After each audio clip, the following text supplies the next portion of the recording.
بسم اللہ الرحمن الرحیم۔ شروع کرتی ہوں اللہ کے نام سے جو بڑا مہربان اور نہایت رحم والا ہے۔ نشان سجدہ سجا کر بہت غرور نہ کر، وہ نیتوں سے نتیجے نکال لیتا ہے۔ معزز سامعین اکرام، خلیفہ ثانی حضرت عمر فاروق رضی اللہ تعالیٰ عنہ نے دنیا کے ایک بہت بڑے حصے پر حکومت کی۔ راتوں کو اٹھ کر پہرا دیتے تھے اور لوگوں کی ضرورت کا خیال رکھتے تھے۔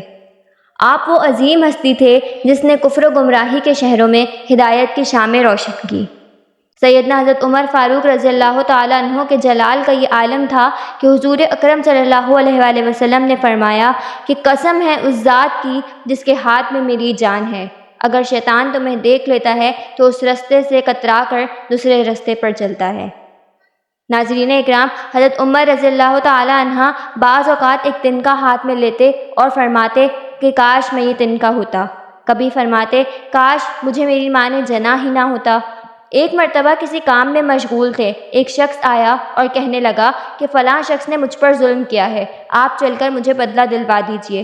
آپ رضی اللہ تعالیٰ عنہ نے اس کا ایک درہ مار دیا کہ جب میں اس کام کے لیے بیٹھتا ہوں اس وقت تو آتے نہیں، جب میں دوسرے کام میں مشغول ہو جاتا ہوں تو آ کر کہتے ہیں کہ بدلہ دلواؤ۔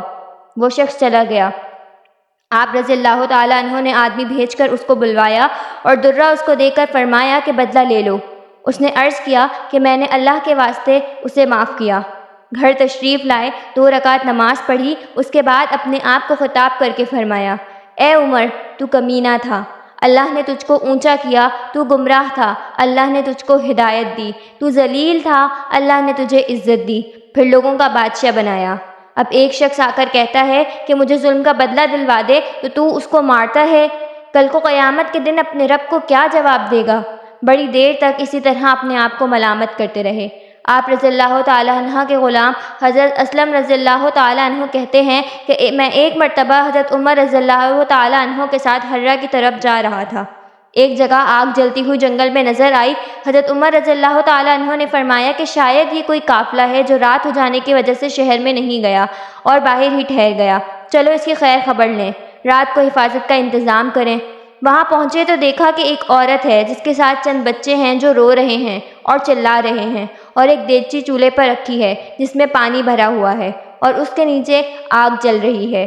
انہوں نے سلام کیا اور قریب آنے کی اجازت لے کر اس کے پاس گئے اور پوچھا کہ یہ بچے کیوں رو رہے ہیں؟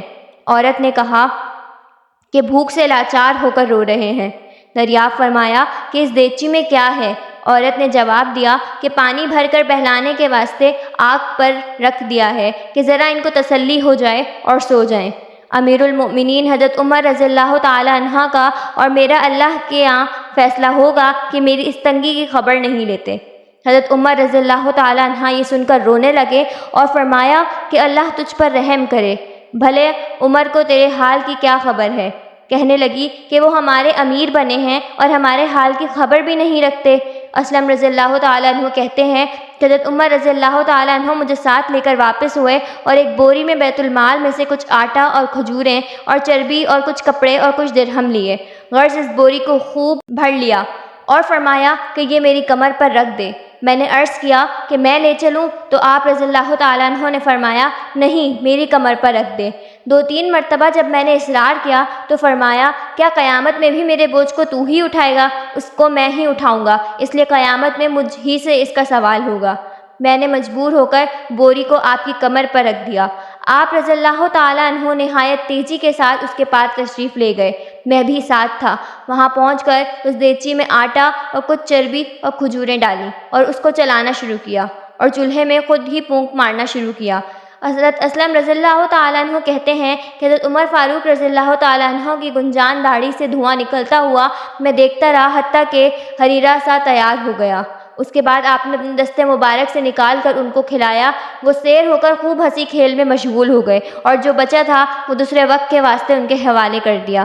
وہ عورت بہت خوش ہوئی اور کہنے لگی اللہ تعالیٰ تمہیں جزائے خیر دے، تم تھے اس کے مستحق کہ بجائے حضرت عمر رضی اللہ تعالیٰ عنہ کے تمہیں خلیفہ بنائے جاتے۔ حضرت عمر رضی اللہ تعالیٰ عنہ نے اس کو تسلی دی اور فرمایا کہ جب تم خلیفہ کے پاس جاؤ گی تو مجھ کو بھی وہیں پاؤ گی۔ حضرت عمر رضی اللہ تعالیٰ عنہ اس کے قریب ہی ذرا ہٹ کر زمین پر بیٹھ گئے اور تھوڑی دیر بیٹھنے کے بعد چلے آئے اور فرمایا کہ میں اس لیے بیٹھا تھا کہ میں نے ان کو روتے ہوئے دیکھا تھا، میرا دل چاہا کہ تھوڑی دیر ان کو ہنستے ہوئے بھی دیکھوں۔ صبح کی نماز میں اکثر سورہ کہف، طٰہٰ وغیرہ بڑی صورتیں پڑھتے اور روتے کہ کئی صفوں تک آواز جاتی۔ ایک مرتبہ صبح کی نماز میں سورہ یوسف پڑھ رہے تھے تو روتے روتے آواز نہ نکلی۔ تہجد کی نماز میں بعض مرتبہ روتے روتے گر جاتے اور بیمار ہو جاتے۔